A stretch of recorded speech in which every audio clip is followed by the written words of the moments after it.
You're singing along to a music video. You go to look up the lyrics, but the music stops. YouTube Premium has background play, so you can switch apps and keep listening. Try YouTube Premium with 1 month free and sing uninterrupted.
Good evening, everybody, and welcome to Conversations Cafe, brought to you by Hope for the Day.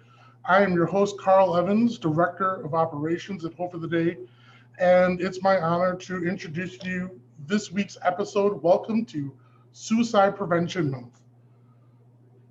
Suicide Prevention Month has a global recognition on September 10th, but for about the past dozen plus years, September has become informally and formally known as Suicide Prevention Month in America, and it's built to a global recognition as well.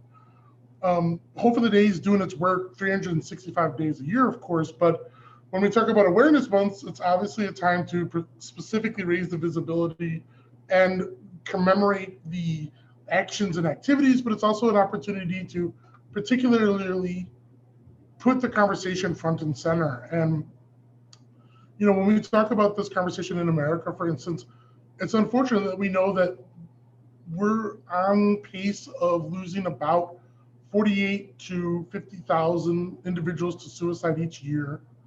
That's a suicide completion almost every 11 minutes. In 2018, according to the CDC, more than 10.7 million Americans seriously thought about suicide, according to national surveys. And 3.3 million responded in national surveys to having made a plan to take their own lives. And we know that nearly 1.4 million individuals in surveying responded that they had attempted or made some sort of act to end their life. Suicide is the second leading cause of death for people 10 to 34 years of age. And it's the fourth leading cause of death for individuals 35 to 54 years old, and unfortunately, eighth leading cause of death for people 55 to 64. But we also know that there's population demographics who have even more adverse rates around suicide, Native American populations of North America, LGBTQ individuals in America, people who are navigating, especially teens navigating gender identity and sexual orientation issues, have almost double the rates of attempts and ideation. We know that rates for African American youth have doubled in the last 20 years, and rates for Latinx populations continue to escalate. September is a time where, if it's the national month or it's sort of become the global recognized month, Hope for the Day's education output is every single week and year round. But if we make posts in September, it often is a time that many will engage us and engage suicide prevention as a whole community, really for the first time or in a way that they may not be doing on a day-to-day basis, year round. And we know specifically from our own experiences that we'll put out posts on September 1st, and this isn't just this year, this is almost every year. We'll put out posts on September 1st or in early September that will track and do better than our sort of yearly average. And I don't mean if a post has 1,000 likes and this post has 2,000, we're talking exponentially better. If our average post does this, a post that we do on Prevention Month in September will do 10 to 20 times our average yearly performance. And I bring that up because that's a matter of viralness, but those posts will end up in front of people's eyes that maybe don't engage with Hope for the Day or suicide prevention organizations on a daily basis. And oftentimes we'll see in our comment threads in September, people sort of making comments about shouldn't suicide prevention be more than just 1 month or 1 day? And of course, and we don't blame people for sort of making snarky or cynical comments like that, because obviously an awareness day or month should not suggest that this is the only time that we take things seriously. But still, I think it's important for us to sort of set the record on that we at Hope for the Day have engineered a proactive suicide prevention based out of a lot of the comments that we see in threads, especially around this month, especially around particular posts that we put out on our social media where,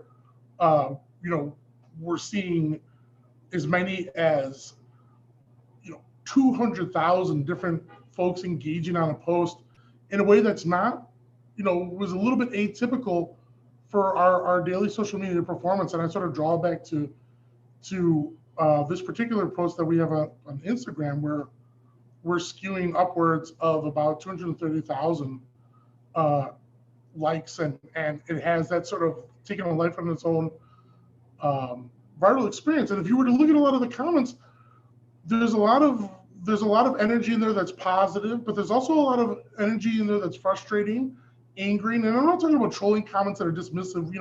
We set that stuff aside automatically. But there's a lot of comments that sort of express a lot of anger and frustration. And I think it's important to sort of address that when we're having frank, open conversations, which is what Conversation Cafe is all about. In our proactive prevention and our education output that we're doing year round is inspired not just by sort of my personal 30 years of living and being a suicide survivor or 15 years of advocacy and coping. It's also inspired by listening and collaborating with others, not just clinical advisory boards, but vast communities of individuals who have their very own personal experiences with mental health challenges across a vast spectrum, from people whose mental health challenges come from trauma-based experiences versus genetic-based experiences, others who navigate conflicts that are both. They've experienced psychological injury and they've also experienced things that are just part of the genetic makeup. And we've come to understand and Hope for the Day that suicide isn't some random occurrence. And there's a lot of other organizations who have adopted a much more contemporary understanding about suicide, and that we believe that suicide is a mental health crisis that comes from undertreated or untreated mental health challenges. And that's important to understand. There's no magic wand for mental health. There's treatment, there's healing, there are ways to take control of our lives.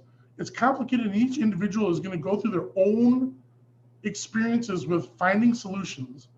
And there's also going to be a lot of trial and error because the human mind in and of itself has too many facets that can't just be addressed uniformly.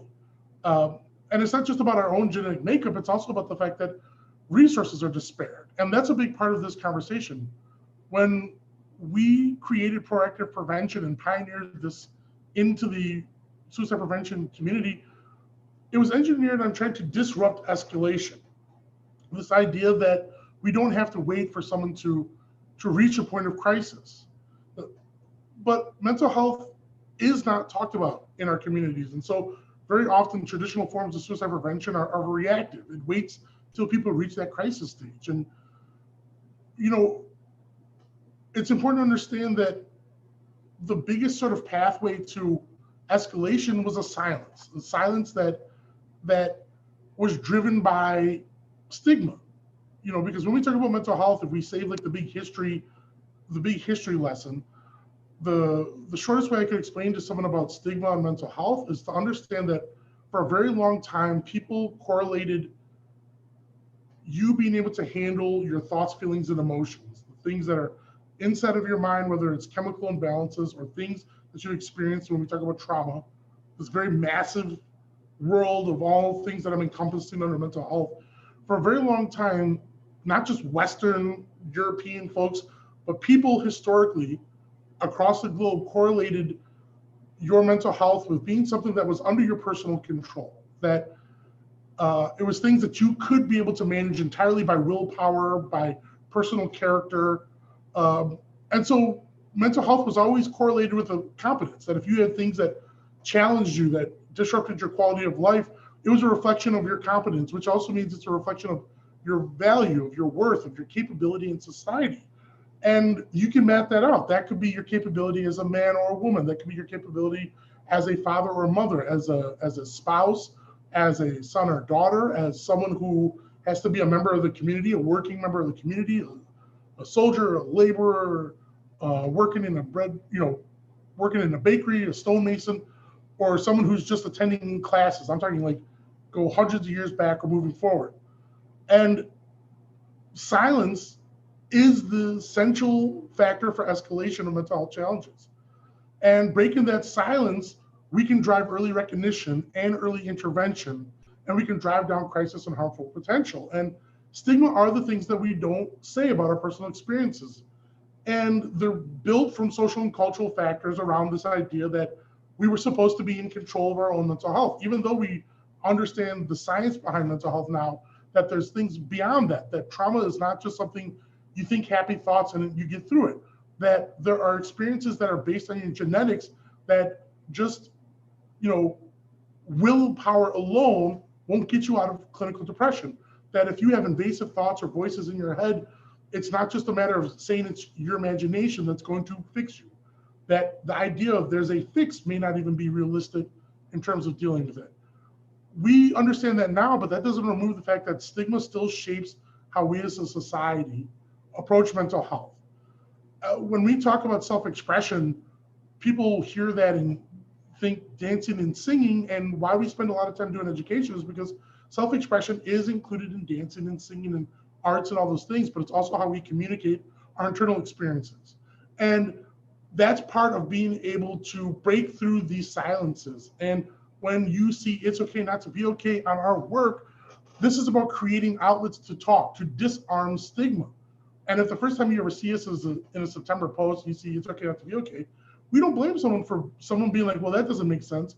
Are you saying it's okay for someone to be in pain? No, we're trying to reinforce as a pushback to the day-to-day experience of stigma that reinforces our silence. Saying it's okay not to be okay is a way of pushing back and disarming that stigma.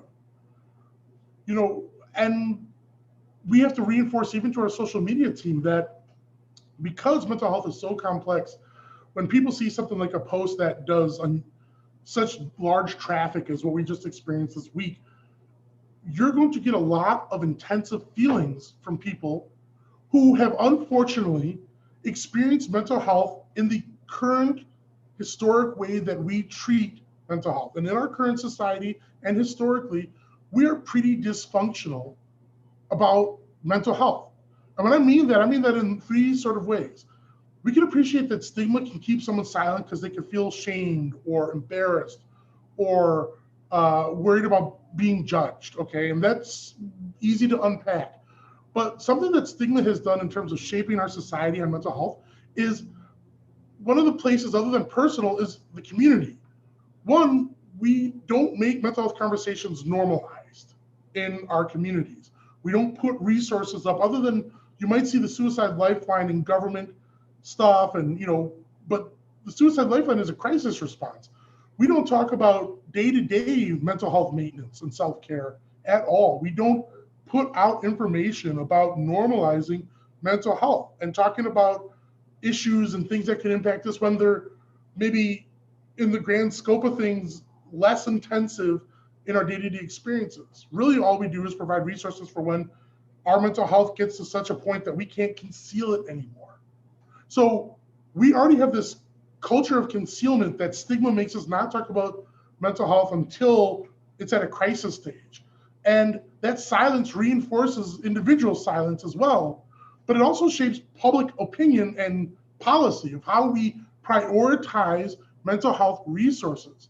And if you were to look through the comment threads on some of our most liked or well-traveled posts, this is where you're going to see the most amount of frustration, even anger, is people who have had horrible or problematic or just downright angering and disheartening experiences with the institutions built for mental health.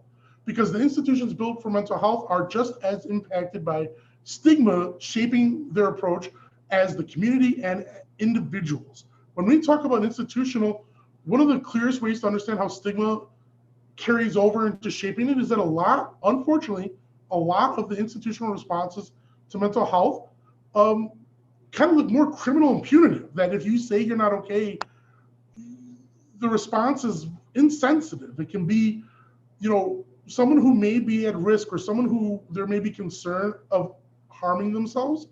That does not mean that they immediately have to get strapped down to a gurney. That does not necessarily mean that the response is to have a very cold and disconnected connection with people who might be inside of institutions. I'm talking specifically about inpatient facilities, for instance, where they might look closer to a criminal incarceration than to a compassionate response to someone who's unwell. And the reason that those structures exist isn't because there aren't people who don't care.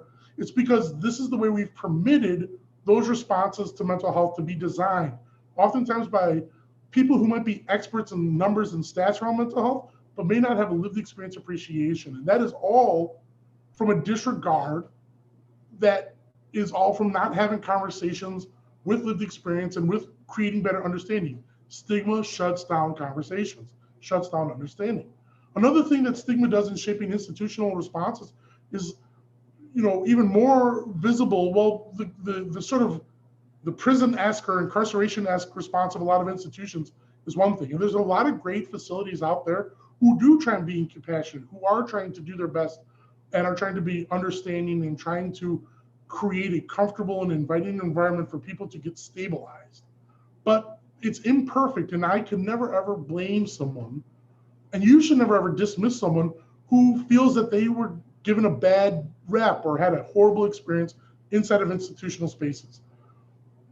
On the flip side, another thing that stigma does institutionally is, because suicide is such a desperate crisis and we want to stop loss of life anywhere, it's natural that a lot of the processes for suicide prevention have been built around trying to find the people who are most likely.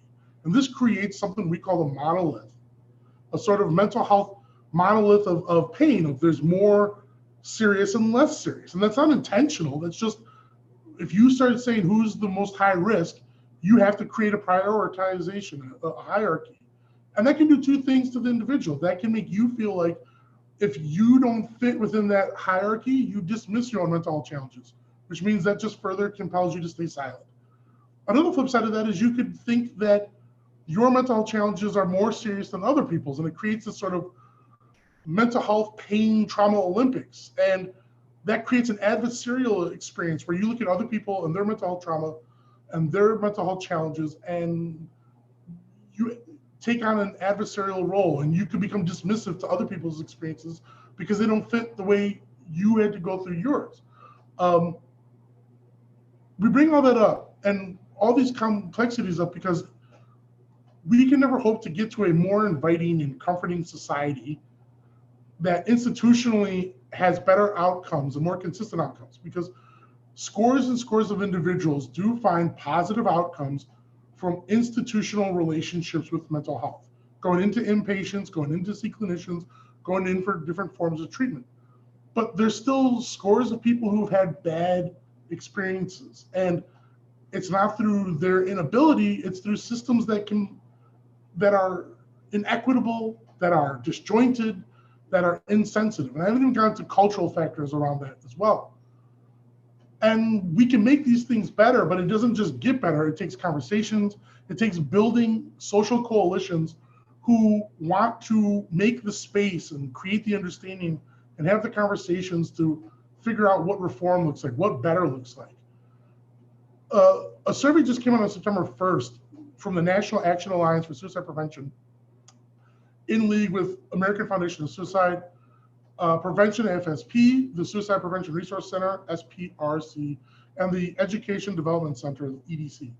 And it was a survey in which they asked about 2,000 people about their attitudes on mental health currently in the recent years. And almost 80% of the respondents said that because of the pandemic, more so than ever, mental health should be a topic that everyone's talking about. And I bring the survey up because it wasn't just people who identified living with a mental illness. This was sort of a general public survey. And 52% of those individuals who were surveyed said that they actually, because of the pandemic, are even more open to talking about their mental health than they would have been before. And 95% of those people who were surveyed said that they would be happy to do something if someone close to them was thinking about suicide. And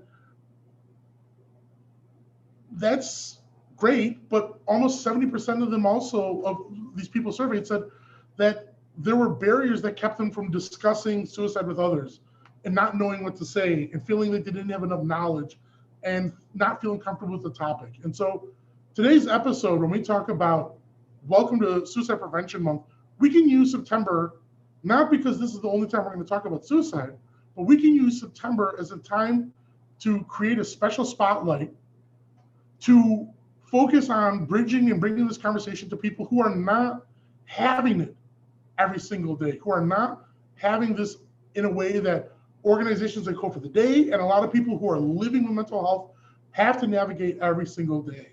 And so this becomes an opportunity, like any sort of awareness day or month, where we can introduce and get people brought into a conversation that our whole community needs to have. So with us today are individuals who represent different efforts and different endeavors into pressing this conversation and building communities and embracing communities to have these open conversations on mental health. They're all phenomenal human beings, and I want to get them on camera first before we really dive into things. So without further ado, let's see. We've got Erika. Can you see me? Can you hear me? Yes. Hello, Erika. Right. Roger, where are you? Roger, there you are. Trevor, my good man. Trevor, that's you. Trevor might be with a +1, maybe. See. And Ryan as well. So there's Ryan and Mr. Trevor, Mr. Hamlin, I think, and there you are. All right. Well, thank you all for joining me.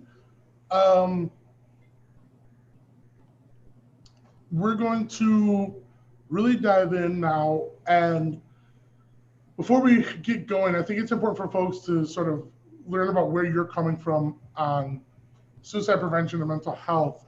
So please share with our audience, the phenomenal work that you're all doing. Let's start with Erika. Well, hi, thanks for having me. I'm super honored and excited about this. It's very powerful. So I traveled the country with a tour called Who Moved My Happy? And I have a workbook that is also a part of that tour. And I often do book signings and that kind of thing. And essentially what the goal is to have game-changing, life-saving conversations around mental fitness, mental health, mental illness, what that looks like. And one of the reasons that I'm called to do this work is because I was diagnosed with bipolar disorder, with psychosis and severe acute clinical depression with suicidal ideations. And I've been in the psych ward under suicide watch twice after having attempted and not being successful, because there's a bigger picture for me. There's a bigger purpose for my life, and that's to be able to help others and kind of anchor them in wellness. So that's a little bit about what I do. I speak to the Army and the Air Force and organizations and associations, conferences, retreats, you name it. So I'm very honored to do the work. And again, I'm really honored to be here with you guys today. Thank you so much for joining us, Erika. Roger. Pleasure to have you on again. Thank you. I've read Erika's book, by the way. It's terrific. Thank you, Roger. I've known Erika for some time, and she's really a gift to all of us. You know, my role is simply a member of the community who 17, now 18 years ago, was invited to talk to a group in Batavia, Illinois, where I live, that runs a suicide hotline. We're part of the National Suicide Prevention Lifeline. And as a result of that meeting, I was trained, and for 17 years now, 4,000 hours, 10,000 phone calls later, I've been answering calls 4 hours a week on the National Suicide Prevention Lifeline, and that's my role. Just a member of the community who decided to do this work. Thank you for joining us, Roger. Ryan. Hey everybody, my name is Ryan Shannon. I am a veteran, a Navy veteran. My whole thing, I'm the director of what we call Project R.E.D team here at Hope for the Day. It's really starting to take off, but the biggest thing, I wanted to do it different. And Hope for the Day was presenting a way to handle suicide prevention, mental health awareness in a different aspect. With my particular community, great picture, thanks Mike. With my particular community, we're supposed to be these hardened, tough battles, warriors, soldiers, airmen, whatever. And then we also encompassed the first responder unit as well into what we are. The problem is we're probably our own worst enemy when it comes to mental health and stigmas and suicide and things like that. We are very aware that there is an issue in this particular community, but we're reactively focusing on it instead of what we're trying to do here, which is proactively provide the tools. So when you get to that point where your brain tricks you into thinking that suicide is the right answer, you're prepared to fight it. I like to tell a lot of these veterans in active duty, like, we need to fight this mental health thing the same way, with the same energy that we go fight wars. That's how we need to do this. My story is I'm physically injured. I have PTSD, traumatic brain injury. It got to a point where I created my plan. I wrote my letter. I had a wife, 2 small children, 2 little boys. And I saw myself as a burden to them with everything that I was dealing with, and suicide was the way that I was going to lessen that burden for the rest of them.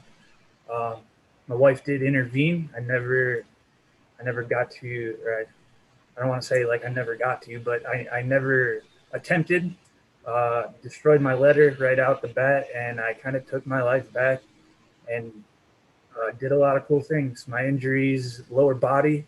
I was a big runner in high school and college. And just like every movie you see where a doctor walked in with a clipboard and looked me in my face and told me I was never going to run again. And I believed him, and that's where my suicide ideation and everything came from. And I like to say the day I chose not to take my own life really changed the trajectory of my life. I taught myself to walk again, taught myself to run again, went on to compete in the Wounded Warrior Games twice, in track against a bunch of other one-legged guys and gals. I set records. I won gold medals. I eventually participated in Prince Harry's Invictus Games on behalf of the United States of America. Got a silver medal in track and on the national level after people told me I was done. So this is the place to be. We talk about hope and the fact that it's okay not to be okay. And those are things I really need to get across to this particular community, because we tend to hide our stuff because that's how we feel we should be. That's it. There's a lot more story to it, but I don't want to take up anybody else's time. Just happy to be here, happy to be running it, and looking forward to really tackling this thing. Thank you, Ryan. And next we have Trevor and the wonderful Griffin. Yeah, this is Griffin Donald Rose-Hamblin. I'm Trevor Rose-Hamblin. I am the one of the partners and the head brewer at Old Irving Brewing Company. This is a future employee, free for a little bit of time, hopefully. So my story kind of started a long time ago when I was very young, when I kind of hit teenage years and kind of came from a pretty hard family life. So I wasn't well, and I was in and out of mental hospitals a lot and on and off medication and put into psych wards and things like that for chronic depression and suicidal ideation. And then I was also a pretty high grade cutter. So a lot of my anger and stuff like that I used to take out on my own skin. And then I grew up and I gravitated toward the restaurant industry, because that's where a lot of people like me go. As I went through the restaurant industry, I think I was getting probably healthier while working in a pretty unhealthy environment. And I came out to Chicago eventually after having lost my stepfather, who is a quadriplegic. So I grew up in the disability community with a lot of unique folks. He was also a disability rights activist. So I grew up around people advocating for those maybe less fortunate, and moved out to Chicago to kind of eventually open my own restaurant that would kind of change the name of the game in terms of how we handle employee relations and training and all those other things I really didn't like about the restaurant industry. A number of years later, after going to culinary school, I started working for a man named Hamaro Cantu, who owned Moto Restaurant, another unique individual who was a big dreamer. And I was very lucky to have met him, because we became fast friends eventually after I proved myself, because that's the way we do it in the restaurant industry. And then right before we were set to open our brewery together, he completed a suicide in what would eventually be our brewery. And that was and that really changed me in a lot of ways. And I think I was at a festival and I saw "It's okay not to be okay" on a sign. And it like stopped me dead in my tracks after Omar had completed the suicide. And I was like, what a beautiful message. Who are these people? And I got to meet Johnny, and I got to meet the crew, and just get to know these cats. And then eventually we broke apart, and then all of a sudden came together to do this beer together called Hops for Hope, where we could put,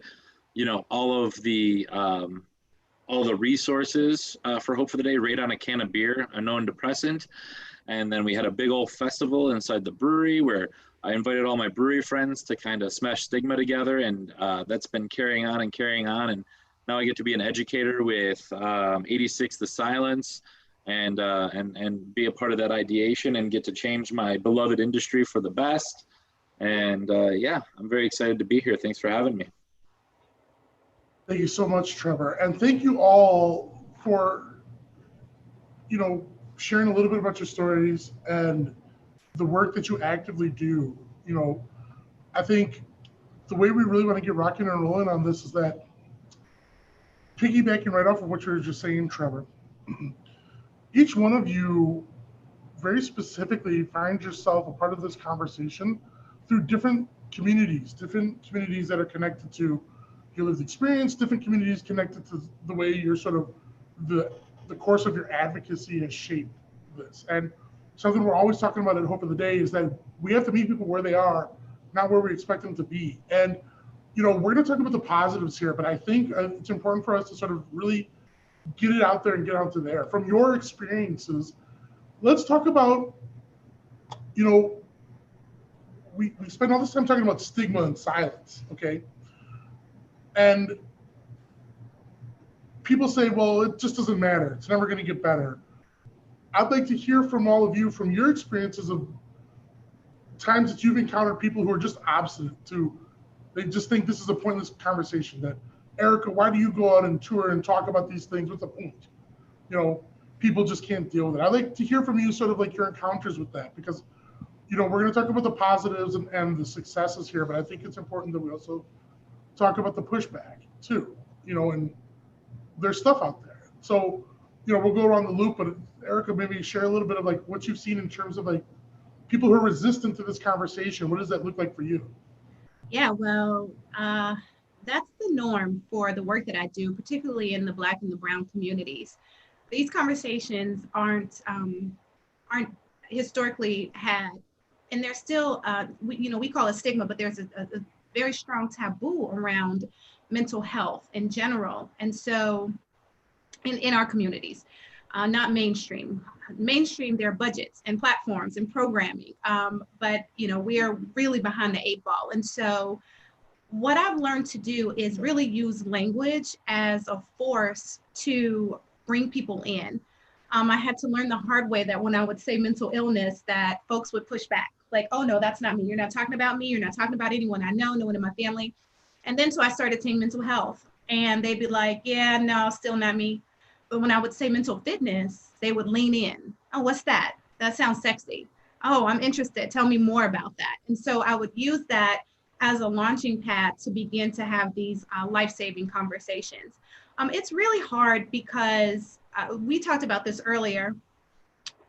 People who have mental health challenges are seen as weak, and they're seen as incapable of managing or micromanaging their own lives or their own situations. And as a result, they don't get the help that they need when they need it, and they essentially suffer in silence. So everywhere I am around the country, as soon as I take my mask off and get really honest about my struggles and about hearing voices or about self-medicating with weed and alcohol to the point where I got up to 17 blunts in one day, and that was the day that I checked myself into rehab.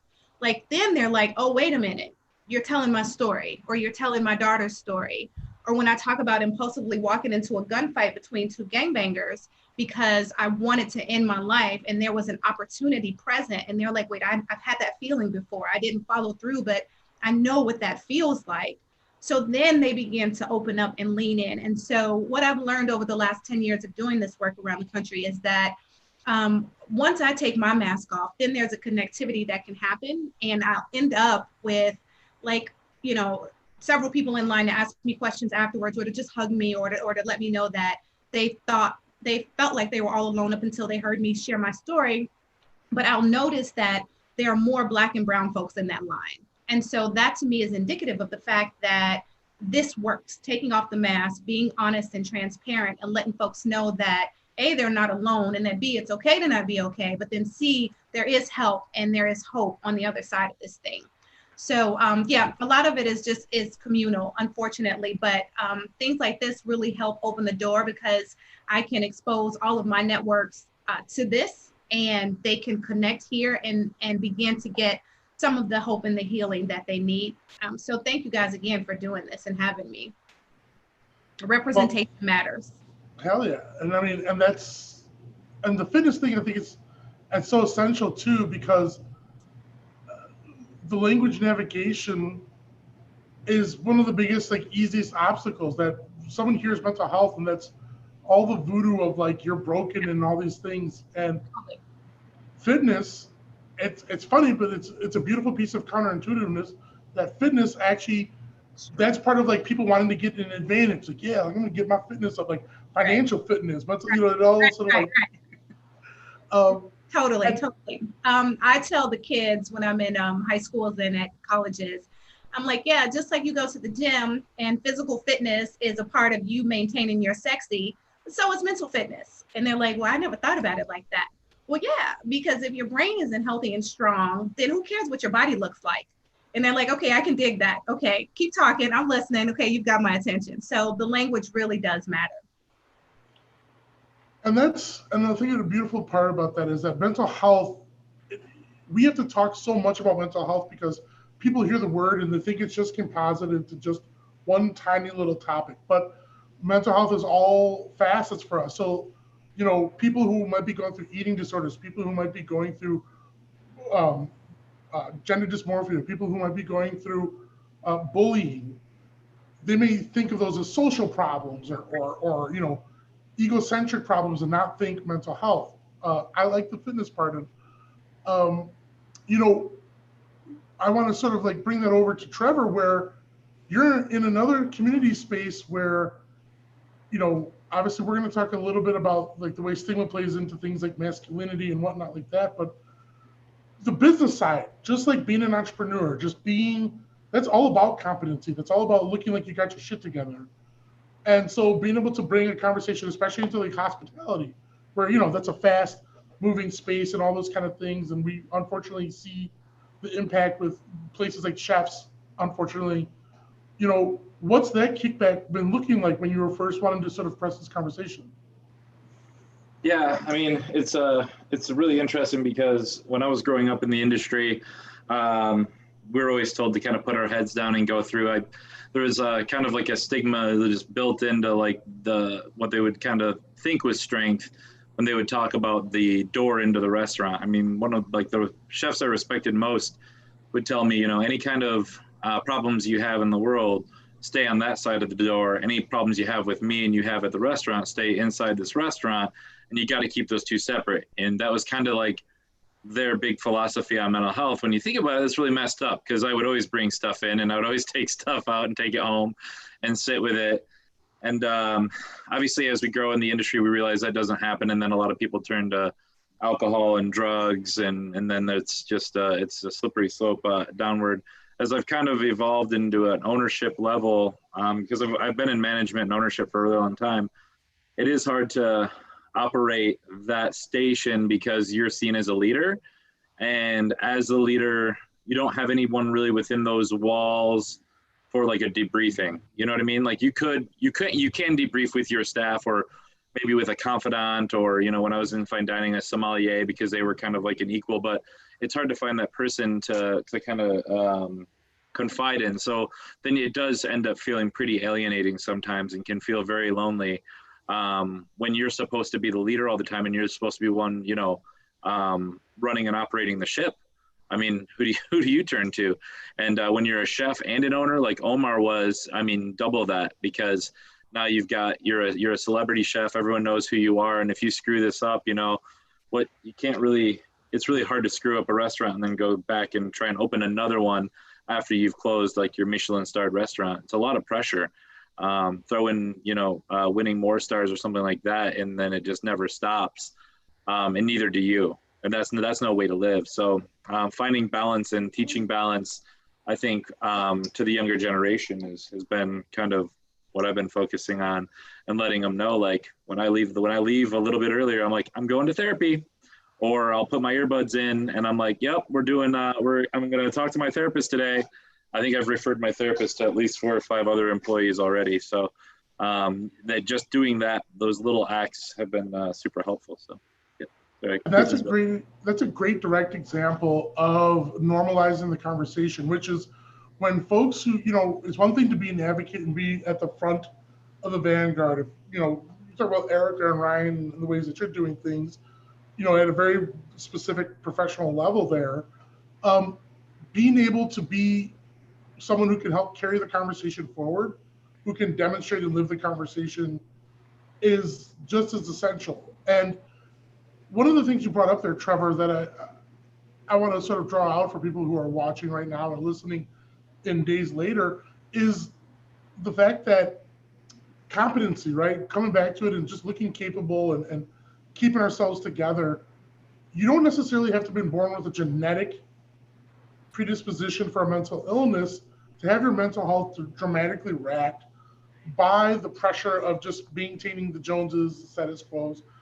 And there even is such a thing as, if we say like the CEO pressure, the illusion that you have to look like you have it all together, that's not just if you're an entrepreneur.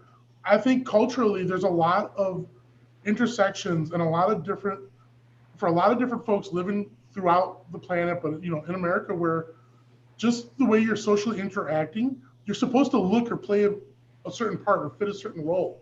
I want to sort of bring Roger and Erika and Ryan back into this part here, where just the idea of like having to maintain a certain image, a certain illusion, and I'm not talking about this as like, oh, capitalism, consumers. I'm just saying like, trying to be a certain type of person that you think people expect you to be has its own mountain of like stressors to it.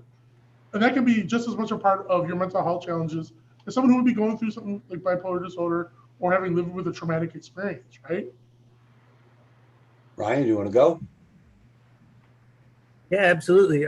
First off, Erika, you said it, peeling the mask off and being vulnerable in front of people. It took me 2 years to tell my story without crying and getting back to that dark space where I felt just beaten down from putting myself out there on the line,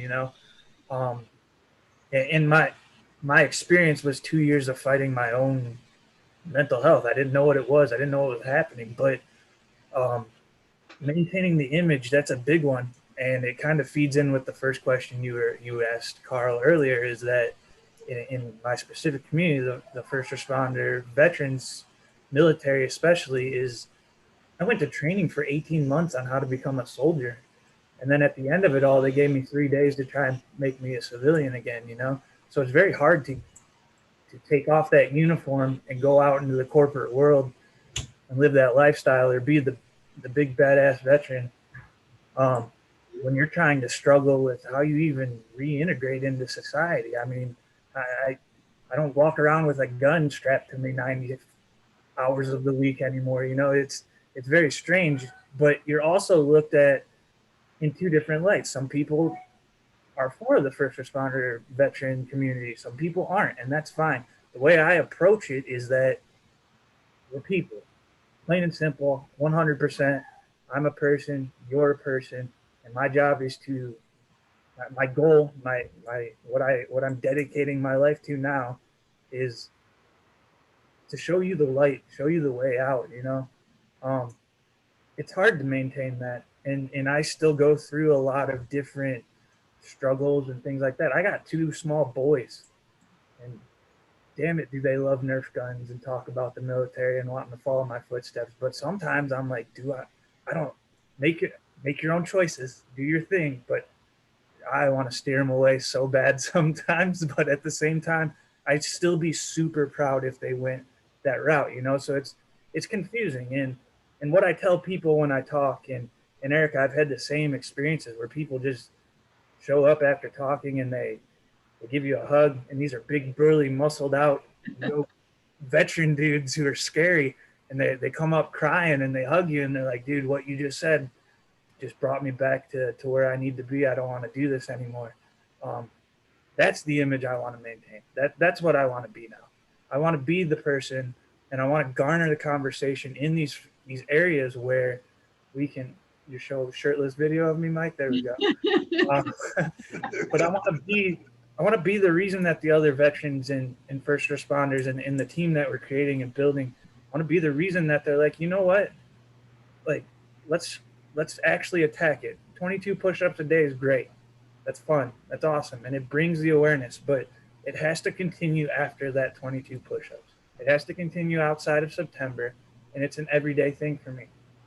I imagine the rest of you who've struggled with mental health or have attempted suicide and things like that, that fight never ends. And I tell everybody that it's the darkness never just becomes complete blinding light. It doesn't. It's just not how it works.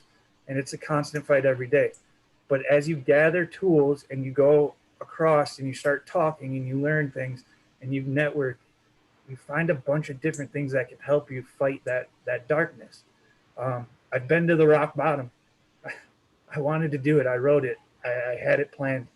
I've never been there again after that day. I've gotten close, 100%. I'll be transparent. There's bad days. And but I can feel it now, and I know what it feels like, and I know how to fight back. And that's really, if I could give one message to my specific community or anybody going through it, is, yeah, it's cliche, it gets better, but Holy shit, it does. I'm telling you right now. Once you take hold of it and you fight back and you regain that control, damn it, it gets better. We're in quarantine right now, and I'm good. It's so strange to me. I see all this craziness in the world, and I feel it, and I see other people, but what we're doing is great, and it really keeps me up. And yeah, that's where I'm at on that one. Thank you. I appreciate that, Rick. You know, and I hope people can understand, you know, one of the things here that we have to really confront about these conversations is that too often, I think, especially if you're not on the side of sort of advocacy, if you're kind of like, you're in the general community and you care, you give a shit, you want to do something, but one of the big illusions is that you got to have all the answers, or that that there's a fix and there's an endpoint, and you just haven't been educated enough to know how to talk someone through that. But you know, a lot of mental health support is listening and not making someone feel, you know, like they're an alien or less than, or any number of things, but just being there. But on the same side of that, for folks who are going through it, who are living with mental health challenges, something that they don't hear enough because it's terrifying for people to say is that the goal is not that there's a fixed point. You know, we think of hospitals and inpatient spaces. A bad way or an ineffective way of thinking about them is that you go to inpatient to get fixed. And a hospital and an inpatient experience is a place to stabilize. But the journey towards your wellness and your control and balance it probably begins after you walk out of an inpatient space. And those are things that I think if we talked more openly in our community about, you know, we have to spend a lot of time and energy talking about getting people to talk, but I think it would also be a benefit to our communities to also talk about what does the treatment side look like? What does it, you know, but I just want to focus on this idea of not being being afraid to say anything. And that's where I often think about Roger. You know, you took on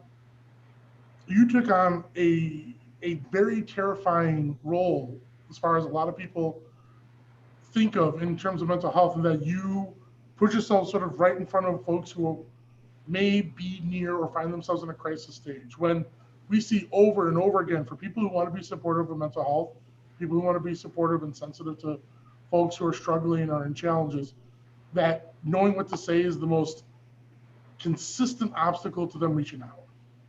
And I just kind of want you to riff on that, because you have made a bit of a stewardship of having to say something to people who are not in the best place.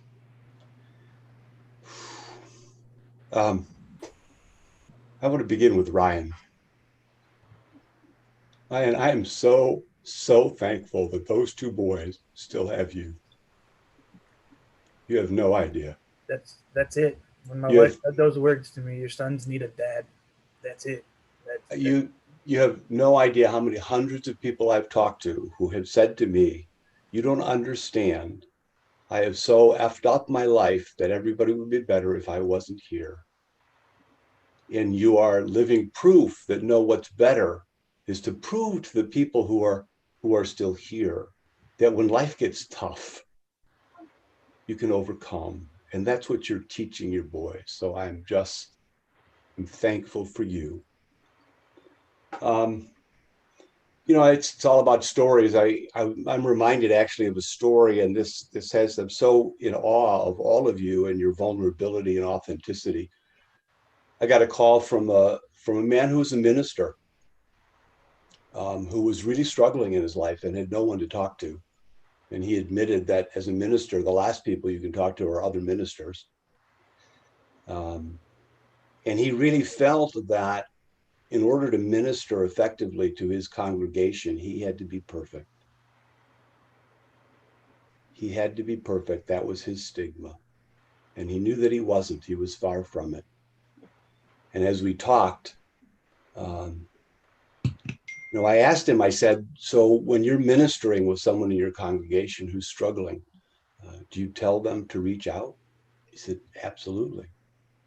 And I said, you're not doing it yourself. I said, what would it take for you to prepare a sermon for your congregation that says, I've tried too long to be perfect and I'm not.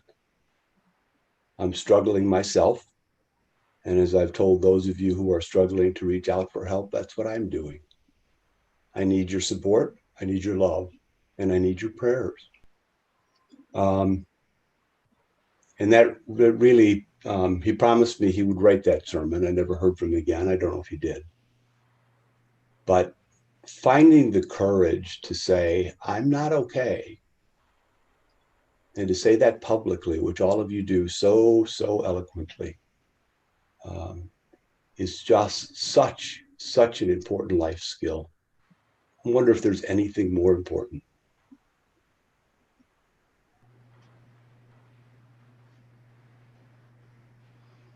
Well, thank you. I mean, I think it's critical for people to hear that. And does anyone want to follow up on that? I mean, very succinct words. What has been, we're talking about the ways where we've been advocates, and Ryan, and Erika, you've talked about sort of what helped you go to the side of advocacy, but what's helped you?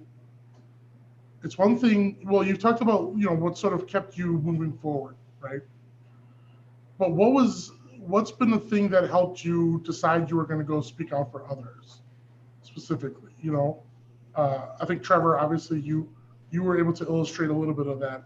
To Ryan and Erika, you want to talk about what made you, say, all right, now I'm going to put myself in front of folks?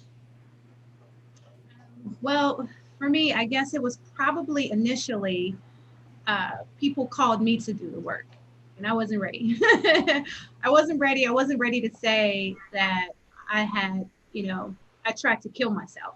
Just the gravity of that, the weight of that was so overwhelming for me. It would take my breath away when I thought about sharing openly that way.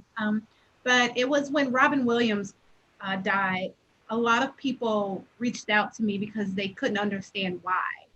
And I'd done an interview with the Chicago Tribune, and I talked about struggling with depression in my 20s and in college, and then being diagnosed with bipolar disorder and kind of what that felt like. And so, a lot of people remembered the article, and they felt like, well, wait a minute, I need to understand what would make this man I've looked up to in whatever capacity, this comedian, what would drive him to do that? I don't get it. And I started, kind of sharing a little bit. And then the American Foundation for Suicide Prevention asked me to come and speak at Stanford. And so I did. And then they wanted me to tour up and down California, the coast. And so I did that, and I spoke at several events. And the more folks found out that I was doing this work, they wanted me to come and share for their community or their audience. And it just took off, and I don't know that I was ready. I don't know that I ever would have been ready had it been left up to me. But what propelled me was the idea that Black and brown folks could look at me and say, there's somebody else going through this. Because, we didn't have Black rappers or celebrities or athletes talking about mental health 10 years ago. And they'll do it now. We've got Kanye, never mind, I won't go there. But it really mattered to me that there could be representation, and that I could demonstrate that no matter what, it can get better. It can get greater later, but you got to do the work. And I can help you learn how to do the work. What does that look like? It's so much more than just therapy or taking a pill or taking a cocktail of pills. It looks like eating well. It looks like exercising. It looks like making sure you're getting the appropriate amount of sleep. It means having a dynamic support squad that loves you unconditionally and holds you accountable. It means listening to the right kinds of music, particularly when you're spiraling downward. Stuff we don't think about. It means learning how to meditate so that you can control the negative thoughts and you can replace them with some sort of positivity. It means being of soul service and volunteering and giving back so that you can get outside of your head and be of service to other folks. it means a lot of things bigger than just therapy. And so if I could be a facilitator in that space, my God, that's why I did not kill myself. That's why I'm here. That's why I am living this particular journey.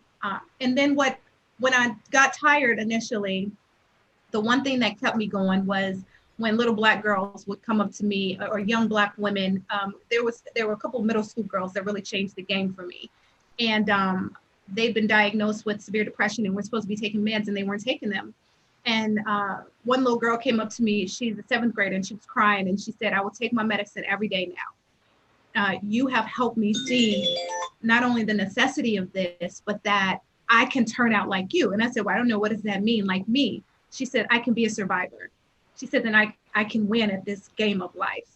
And that was it. I mean, I was done. I was like, well, damn, I'm going to keep doing this work. If this is what this looks like, okay. So we talk about like walking and living in our purpose, but every time I shared my story, I was reminded why I was still here. And that was a gift from God for me. And so, yeah, so it's an honor to still be able to do this work 10 years later, but that's the reason why I kept going, because folks could look at me and see that they would be okay. See, thank you so much for sharing that. That covers exactly what I was hoping to hear. And I don't know if anyone wants to piggyback on that. Yeah, I'll go. Right. I'm ready now. Roger touched on it. I got 2 small boys. When I realized that I was going to be more of a burden if I took my life, and who's going to be there for them? You know, I really started thinking about that. I'm not a religious person. I'm one of those dudes that believes in the spiritual side, but I had an experience, and Erika touched on it. I was on 9 pills every day to deal with the different things that headaches and severe pain and anxiety, and I had nightmares real bad, and I was taking these pills because that's what doctors prescribed me. I was still active duty. That's what I had to do. I don't drink because of I've seen the bad side of that on a personal level that I don't ever want to see again. So I didn't go that route, but I was taking my pills like I was supposed to. And one particular incident, I was in Hawaii. I know, woe is me, I lived in Hawaii, right? But I was in Hawaii and I took my meds, and I looked at my wife, and when I took my meds, my night was over. I'm zombied out. I can't do anything. I hated them. If anything were to happen, I couldn't drive. Who knows if I could get out of the house in a fire, XYZ, right? There's a million things with those meds. But I took my meds. I'd been taking them for about 3 months at that point. And I told my wife, hey, I'm going to head upstairs and go to bed. And I was cold, really, really cold. So I got in my bed. She came up with me shortly after, put my comforter on, and everything 180'd on me. I got real hot, real nauseous, and I couldn't see. So I thought I was going to be sick. So I tried to get to the bathroom, and I was knocking pictures off the walls. I couldn't see anything. And my wife, she was studying to be a nurse in college. That's where we met. So she led me into the bathroom. She's like, put me in front of the toilet on the side of the tub and was like, I'm going to go get you some water, a bottle of water. She said she went downstairs. I remember her leaving, and then she heard a thump on the ground. She came up, and I was gone. I had overdosed on the pills because they didn't check what the different side effects were going to be. Something crisscrossed. It's labeled an overdose. I wasn't misusing my pills. I was using them like I should. But I remember during that time, and again, not a religious dude, but I'm spiritual. But during that time, I was given a choice. I don't know by who. I don't know by what. I don't know what it was. I didn't see anything. But I was given a choice. You can stay asleep or you can wake up.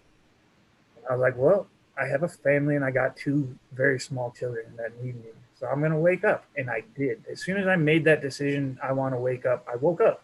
She was standing over me like freaking Wonder Woman with her fist clenched, and she was beating my chest, and she resuscitated me.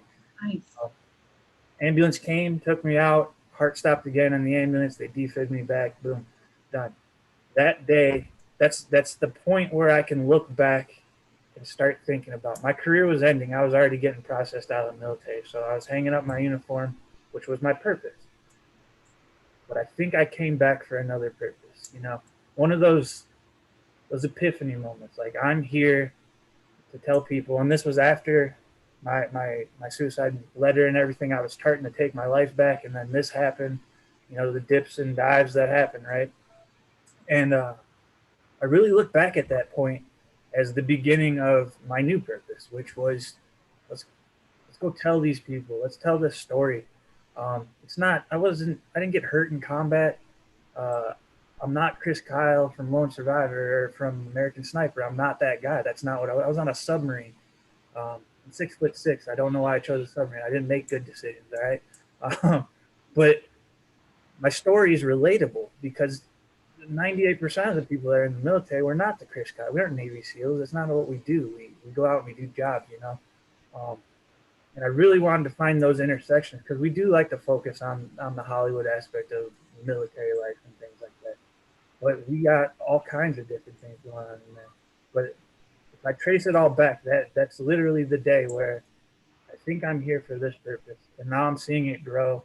And man, if I can tell you the amount of times this week alone since we launched our own little thing and stuff like that, and just watching it grow and seeing the interactions, the amount of times I've almost cried this week out of happiness is just off the charts, man. But again, like I said, you gotta be prepared for that downfall, because it's when you're battling mental health and things like this, it's gonna come. The dark days happen, you know. And you just got to be ready to fight those things. Thank you so much for sharing that, Ryan and Erika. As well, you know, I spend a lot of time asking the questions and you know, prodding folks for conversation. And I very rarely talk about, although I've acknowledged I'm a suicide survivor and things like that, but I very rarely talk about, you know, listening to your sort of what led to your advocacy. You know, I very rarely talk about the fact that, like, I don't know if I didn't have a particular declaration point. You know, I'd spent time in any way I could as a volunteer around intersections that linked to trying to help people not have a shitty life. You know, from as early as high school, because my own experiences of the last time I had attempted to take my own life was in June of 1999, June 24th, 1999. And I spent a lot of time sort of coping and self-medicating through my own past trauma. But the thing I liked about helping other people, volunteering other people, things like that, was just the fact that it was the only thing I did that made me feel good when I was sober. And I don't know if I would have ever, you know, and I had worked in places I had found ways to, you know, I could be a volunteer, work a front desk at organizations that supported children from disadvantaged environments, and work with families who were victims of domestic abuse and things like that. And those are ways to keep me peripheral and connected to what I'd been through. But, you know, I think I'd never right directly on the line talked about my own, I'd never been put in a position where I publicly talked about my own lived experience or anything, you know. And it wasn't until, you know, aside from a few friends, I didn't really talk about it. And then Johnny, you know, hit me up on Facebook one day, and John and I weren't, you know, went to high school together, but we weren't best friends or anything like that. We were sort of loosely connected through a few different mutuals kind of a thing, but a real 6 degrees level. And it was John sort of asking me about, like, how does one write a grant? And when I got involved with Hope for the Day, John did not know, you know, our founder, Johnny Boucher, did not know about my past attempts, did not know, you know, that I was still right in the thick, you know, this was 2013 is when I sort of came on board to the organization that had been going a certain direction from 2011 to 2012. He could never have imagined that I was in the midst of just coming to grips with my past abuses and traumas and starting to recognize what was going on. And it was working live events with Hope for the Day, the real early nitty gritty things when our whole sort of like plan of action was let's guerrilla print out some cards with the lifelines on them and see where we can get John to like get up on a stage like before a show or after a show or in the middle of a show and tell people like, yo, mother truckers, like suicide some bullshit and like we don't have, you ain't gotta wait, like there's hope, let's talk in the back, and we're at the, we're basically at any local venue. John can work through his relationships to get people to want to do that. And the more people who come to talk, and John's there handling questions, and I'm kind of there backing supply, like supporting the cause. And then mother truckers started asking me questions, and I'd had enough experience by that point, 10 or 15 years of advocacy, being a mentor at the most intensive level and things like that, that suddenly people are talking and just the listening, and every once in a while saying like, oh snap, like yeah, I went through it. It was the first time I ever sort of like that repetition got to a point where, I think, John and I were basically, in the early days, it was just John and I, right? So it was, John would talk about being a survivor supporter, and if there was a place or when relevant or because, we had to like, there was only so much of us, so John would handle an engagement somewhere and I'd go somewhere else. And my place of telling the story was from my own lived experience. So I didn't have like a real linear line, but I felt like a calling and that maybe it was my time to actually confront these things. And I respect the sort of way you've all sort of come about this and at where our current time is, like there's no real like clean linear way to sort of build or go to these shows. I think it's just important for people to hear that these conversations that we're having, there's a lot of different outlets and a lot of different places. And I think how I'd want to sort of bring this experience to sort of like winding it down is really, there's a lot of hard things that have to be heard. Cool. And that's a part of like what we all talk about. But I think it's also important, and you've been able to share, all of you have been able to sort of share that there's a lot of hope and there's a lot of resilience and there is a lot of positive out there. And so I kind of want to just touch on that really sort of uncomfortable part about starting the conversation. That very first step of just somebody saying like, I guess I'm going to talk about it. I kind of want to just sort of put this out to everyone here. For all of you, for everyone who's sort of listening right now, or I think about the comment thread on our Instagram. If you think about the most cynical or the most frustrated people on those comments who, they got a lot to say. In a non-argumentative way, when someone's sort of saying like, oh, this is, BS, it's hopeless, it's just, people don't take you seriously. And they're saying that about like, people don't take my, experiences seriously and et cetera. What's a place that you would sort of come at that? For people who want to hear the conversation, we're going to be there for them. And for folks who want to learn how to have the conversation, we've got resources.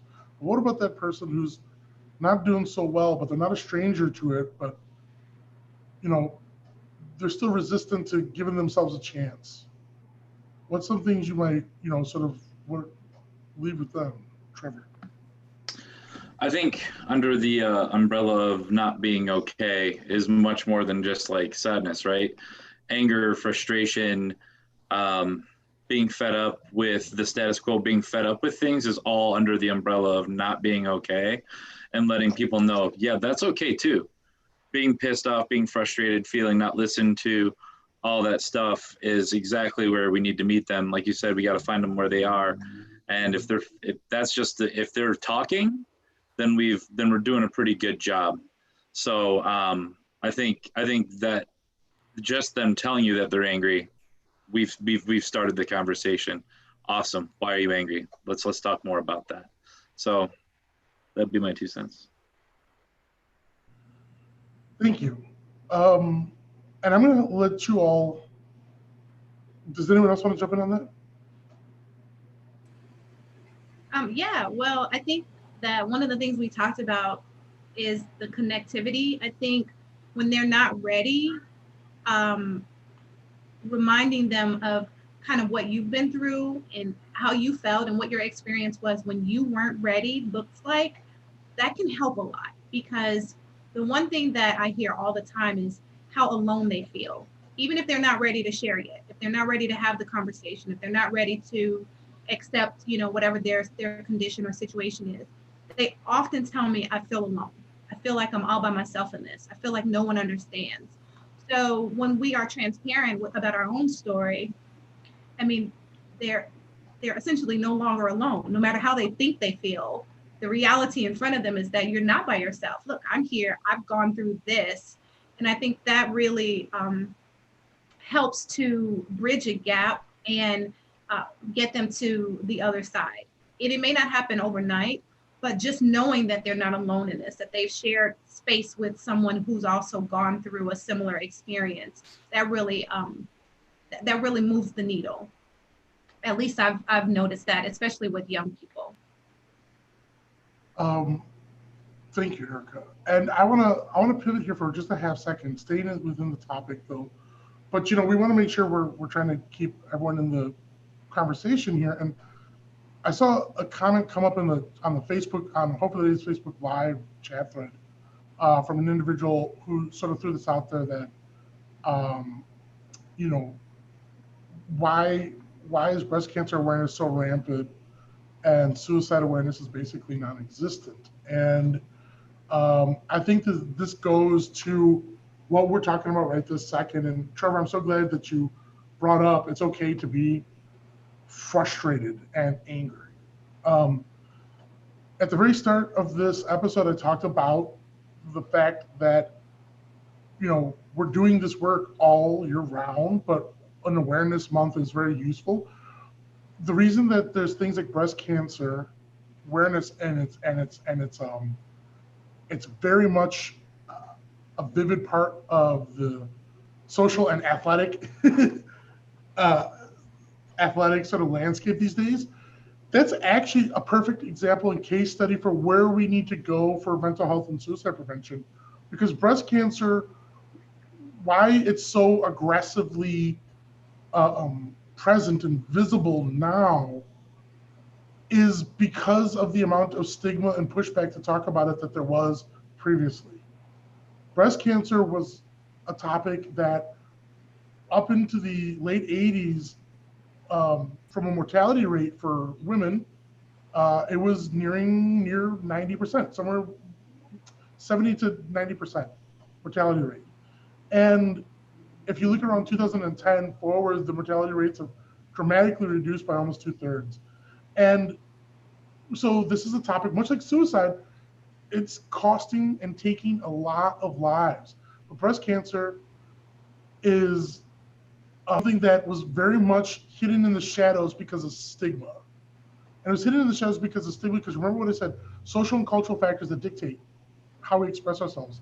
And social and cultural factors come from a lot of things. And let me tell you where it's pretty common sense here. There's a lot of stigmas around women's bodies. And so breasts were correlated to sexual organs, to, sort of puritanical thoughts. They weren't seen as part of the human anatomy. They weren't seen as tools of maternal development. They were just sexualized.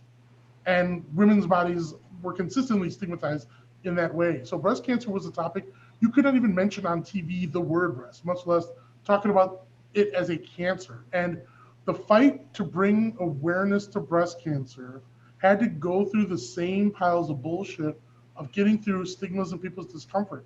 First, they had to get people comfortable with the idea of just talking about a part of the human anatomy without the stigmas. And the way they did that is they tried to tie the conversation away from sexuality to tying the conversation to maternity. That's where pink comes from. Trying to tie it to a color and trying to tie it to images of motherhood was part of the attempt to destigmatize. And I'm not suggesting our bodies can be used for a multitude of things, for gratification as well as sustaining human life. But it is absolutely idiotic and stupid nowadays, we can look at that, But what you had to do to get TV advertisers and corporations and media to be comfortable to talk about breast cancer, you had to break through all this sort of BS that said, oh, we're going to really talk about that. And that's where the pink comes from, and that's where the aggressiveness comes from. And then they had to normalize the conversation, and normalizing the conversation using pink, getting spaces like sports to talk about it was part of normalizing and making it an okay conversation to have. And through these people who became advocates, and the way they did it through sports particularly, because they were trying to communicate to men who you would think would have the biggest pushback to sexualizing women. And how did you do that? Well, again, you go to the maternity thing. So now you're talking to men and saying, well, hey, this is your mother or your sister. And that's problematic beyond belief. But this is just the way it went in the 90s. To get breast cancer as a centralized topic, that's the route they took. So that's why you see it so visible, is that this was the pathway they went to destigmatize it, was trying to change the conversation and appropriate it in different ways. And then the success rate of breast cancer awareness is that they empowered individuals to talk openly about it. They created self-activism, checking for lumps, feel comfortable talking to your doctor. And that is a success story that has not been duplicated for men with colon cancer, because, again, stigma follows a lot of things, and men getting tested for colon cancer has another level of stigmas that are around masculinity and toxic notions of, sure, when I'm 50, I'll go and have a proctologist talk to me. Well, no, when you're 30, you should probably have the conversation too. And that somehow is hard to have for people. And so they haven't found a way to reprogram that conversation. And when it comes to mental health, people have tried to reprogram the suicide and mental health conversation to make it bright, pretty sparkles and fancy colors and anything but talking about, like, this can be a part of your life for a long time. And the goal isn't that it's always going to be a bed of roses, but that sometimes success is being able to wake up in the morning and not harm yourself. And that may not mean you're going to go out and be a productive, go to work and bounce and, have that meeting and be dynamic and blah, blah, blah, blah, and all that bullshit. Like, you see like a tampon commercial or some shit, right? Like, and look at antidepressant commercials where they're like, hey, you have and they're shopping and they're seeing movies and they're talking to people, but like, that's not necessarily a realistic depiction of living with your mental illness, living with trauma. Sometimes the actual success is that you're able to be stabilized, that you're not at risk of harming yourself because you understand that this depressive space, this absence of feeling, or this deep, intensive, wounded feeling or pain or invasive thoughts, that these things are temporary, that they will subside, and that your life isn't always going to suck every single day and every single minute of every single hour thereafter that moment. And that's a very realistic part of like what being a survivor of suicide is. And I'll just talk for my own. The thing that keeps me alive, is understanding that when it gets really, really, really, really, really, really dark, I cognitively understand it's not permanently dark. And that doesn't mean like, oh, I'm looking for the sunny roses on the other side of the mountain, but I know that sunny things and happy things and good feeling things come by going forward. And that's the only thing that keeps me alive, is not it's going to get better and be happy. It's that this hurt and this, these moments where I'm immobilized with the things that are entirely, contained within my skull are not permanent parts. And it took a lot of therapy to confront those things. It took a lot of work to be able to tell other people, hey, I'm not gonna fucking come to work today because I need to ride this out. And if I go to work, that's gonna be too much of a strain with me just managing, keeping this ship afloat. You know what I'm saying? Like, I just gotta hold the anchor and whatever. So Ryan, did you want to say something? Yeah, you hit it on the head there. And for me, I tell him my story. If I'm trying to bridge the gap, I'm somebody who I know is trying to come into the fold, but they're cautious and they are dealing with the stigma. We're supposed to be these big warriors, and I like to tell them, like I said earlier, it took me 2 years of telling my story without going home and just passing out because I was exhausted, crying about it. Yeah, I tell it now because I've done it hundreds and hundreds and hundreds of times, and it's easy to do now, you know. And I tell the people that come in, like, suicide doesn't give a shit who you are. It doesn't care. Like, it's why when we created the Project R.E.D team and what you guys were doing and all the different intersections and all the different communities you're in, it's what attracted me to this, was that I tell everybody in the Project R.E.D team, it doesn't care if you're a cop. It doesn't care if you were in the Navy, the Army, the Marines. It doesn't care if you're a female or a male.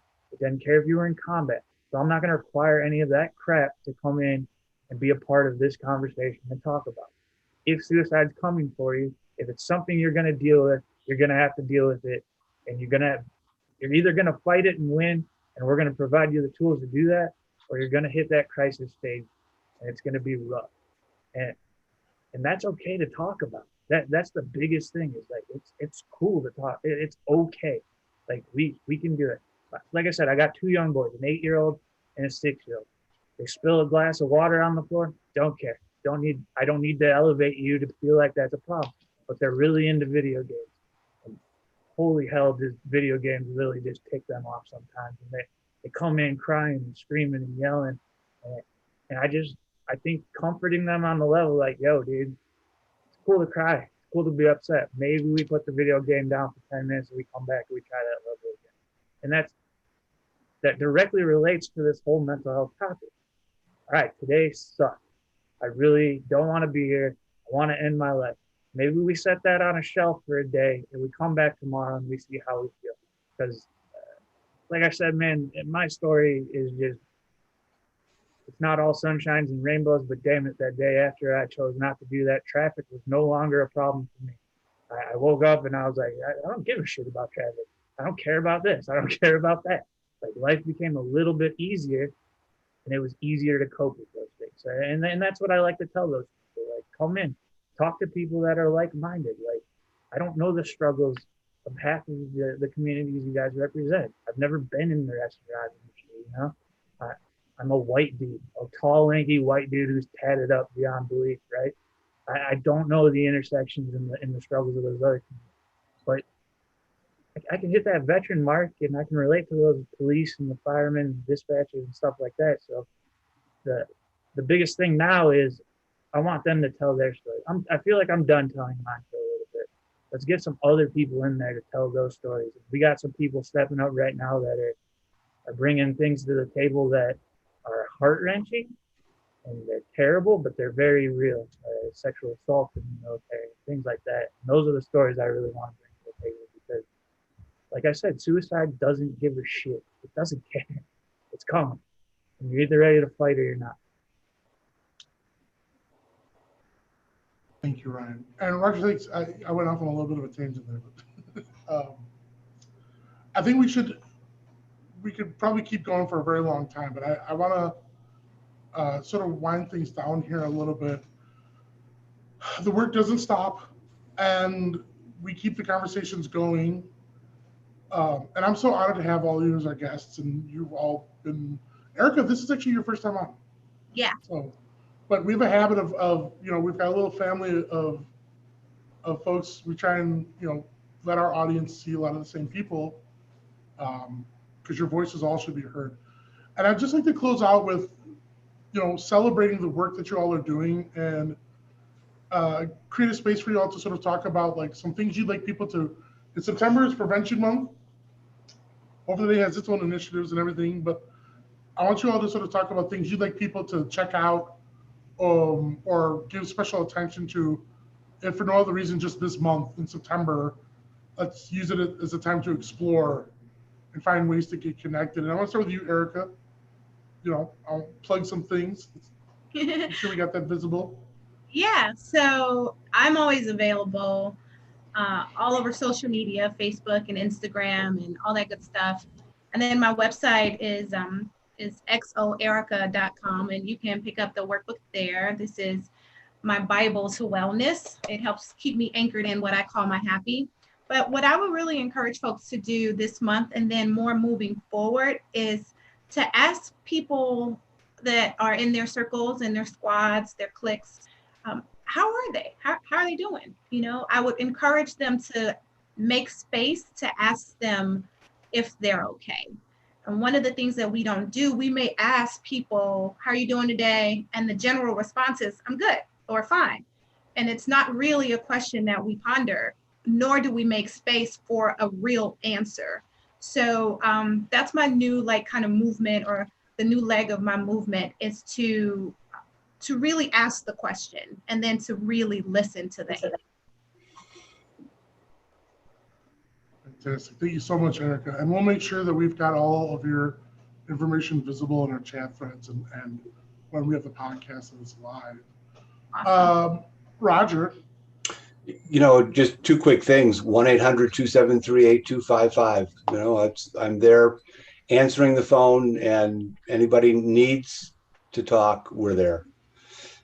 Also, I was privileged to give a set of remarks at TEDx Quincy, Illinois. And that talk was entitled Affirming Life, Finding Joy and Wisdom on the Other Side of Suffering. And many people have found that helpful because it's filled with stories from people who have been through difficult times and found joy and wisdom on the other side. I'm so glad you brought that up because I was about to make sure we plugged your TED Talk. It was just phenomenal. And this is a little bit of a spoiler, but it looks like you're going to be in some capacity joining us at the Conversation Summit as well. Is that correct? You've asked me to facilitate. I will be there. Yeah. All right. So if you look at Hope for the Day materials, we're talking about the Conversation Summit. Check that out. Roger will be a part of that awesome experience. Trevor, let the good folks know what's going down with old Irving. Sure. So I think the work that we've been doing with 86 of Silence is important, probably more now than ever. A lot of our people in this industry are really struggling right now with unemployment, and there's also a large amount of fear associated with going back to work. A lot of folks in a lot of different restaurants aren't feeling supported. And I think really hearing those people out right now is massively important. But also, if you're going to go out, I think it's also very important to make sure that you are abiding by mandates. You're putting on your mask when your server's approaching the table. It's really hard. Empathy is something that keeps on coming up to me during this whole pandemic that I think is the most important piece that we can all kind of partake in. And when you see something coming up, there's like little tiny gestures that you can do to make people feel better, even though you might not believe in the science behind it, or maybe you have your own views. You know, when you're talking to someone directly, throw your mask on. It's going to make them feel safe.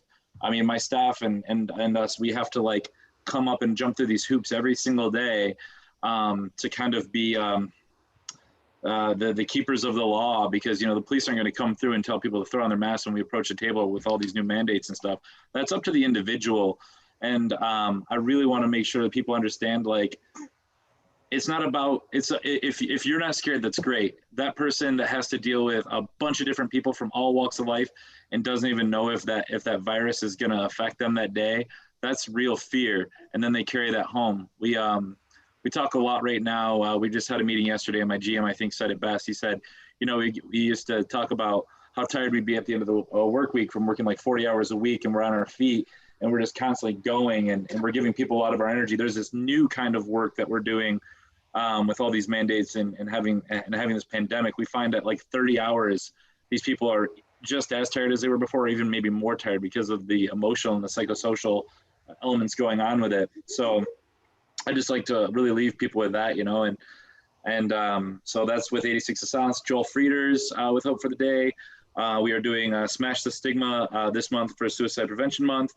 15 participating restaurants. You can look out for that. We have we'll be doing these different kinds of fun burgers. We all have donation goals for Hope for the Day.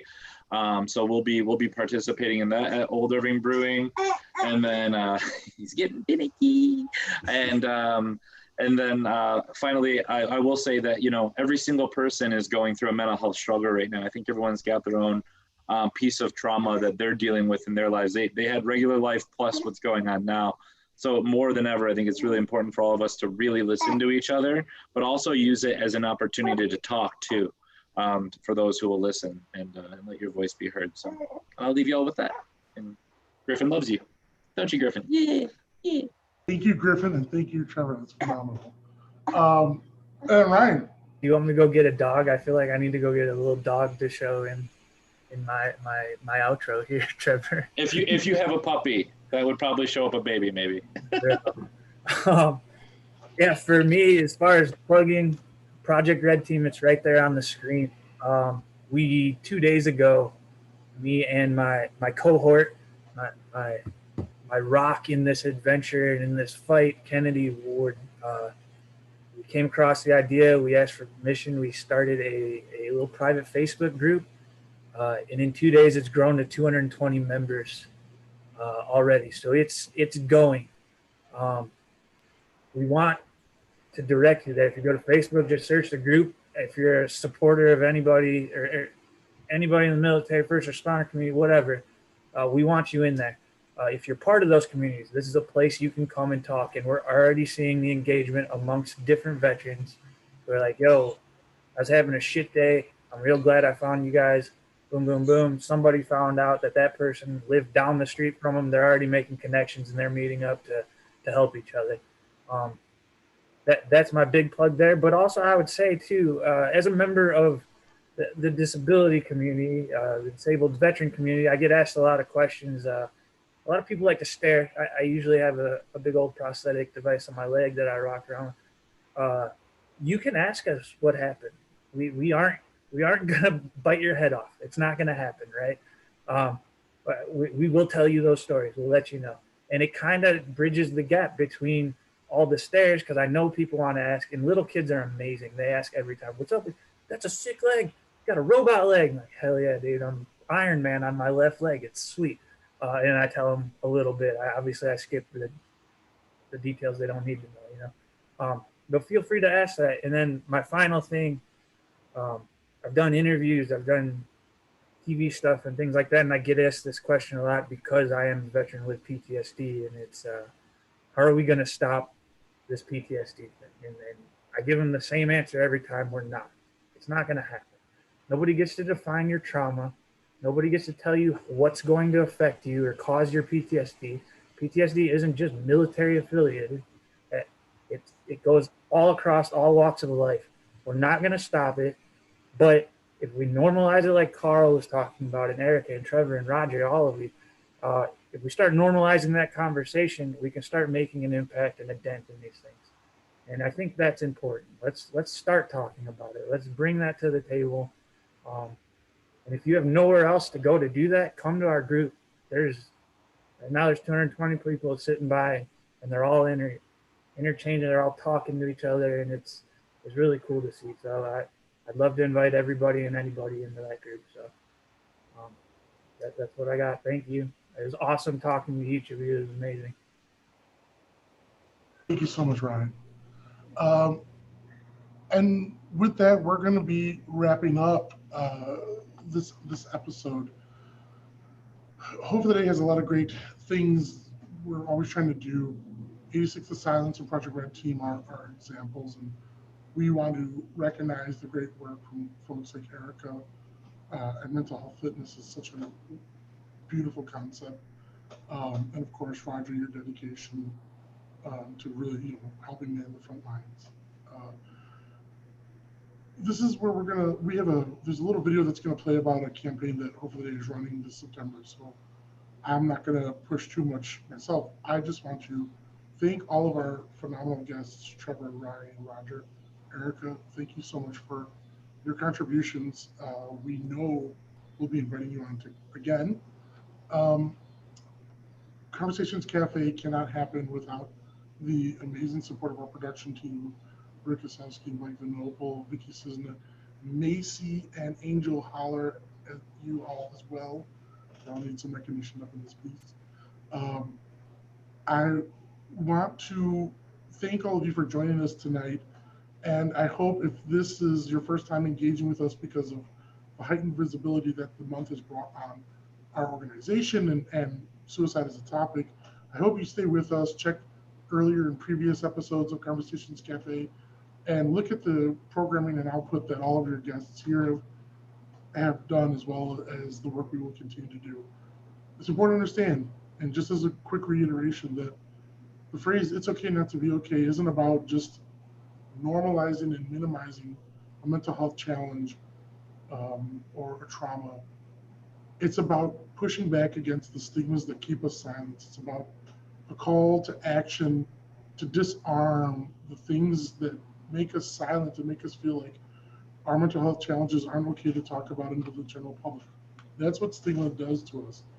It makes us silent, it makes us feel weak, it makes us feel like it's our fault. Stigma also disrupts our community's ability to effectively respond to mental health, and it shapes and impacts how our institutions respond to mental health. And the more we can dispel it, the more we can resist it, the more we can confront it, the better the outcomes on all of our wellness as individuals, communities, and as a population as a whole will be. So thank you so much for joining us, and I hope this is the beginning and not the end of your conversation on mental health. Thank you, everyone, and I hope you have a great night.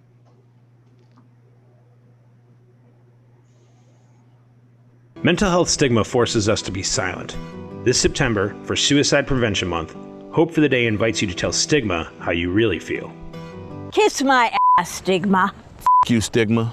Stigma is yucky. The truth is, stigma looks different for each of us. Go to stigmaswearjar.com and tell stigma how you really feel. Donate and support suicide prevention and share your story. Join us at stigmaswearjar.com. The more we talk about mental health, the more we realize